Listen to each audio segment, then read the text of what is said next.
Le casting d'une collection. Alors ça, c'est très excitant. Ça arrive dans mon travail, c'est à peu près 10 jours lorsque les mannequins sont sur Paris, puisque les Fashion Week du prêt-à-porter commencent à New York, Londres, Milan et ensuite Paris. Alors on attend toujours que les filles soient là. Il m'arrive parfois d'avoir des coups de cœur pour des mannequins qui n'en sont pas vraiment, donc je les intègre dans ma collection. Et puis je fais aussi donc appel à une personne qui fait mon casting dans les agences de mannequins. Tout ça est très excitant. Et voilà comment je procède.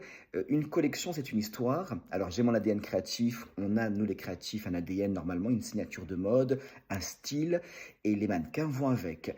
Et donc, lorsqu'on est vraiment ancré dans son travail créatif, c'est assez facile parce que lorsqu'on voit un mannequin, on peut dire tout de suite oui ou non. Puisque on est le créateur, on est dans ce style, c'est notre style, donc il y a des évidences. Les mannequins arrivent et on sait ce qu'on veut et ce qu'on ne veut pas. Déjà aux agences, j'explique ce que je veux comme type de mannequin. En général, j'ai constamment le même type de fille ou de garçon, puisque je travaille dans la même identité qui évolue de saison en saison. Donc on a vraiment un style de mannequin propre à nous, à notre style.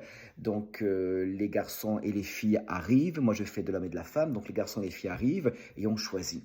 Donc après on contacte les agences, mais une fois qu'on a fait notre choix, il faut toujours en choisir beaucoup plus. On va réfléchir à tête reposée une fois que le casting est terminé. Le casting généralement dure plusieurs jours et puis après on met tous les composites, le composite est vraiment la fiche d'identité d'un mannequin. On les met sur une table et on choisit, on réfléchit. Donc c'est très intéressant de toujours décider quel sera le mannequin qui va ouvrir le défilé. Pour moi, c'est souvent quelqu'un qui démarre. Chaque mannequin répond à ma collection et évoque quelque chose, équivaut à quelque chose dans ma collection, à des personnages que j'ai imaginés, à des individus.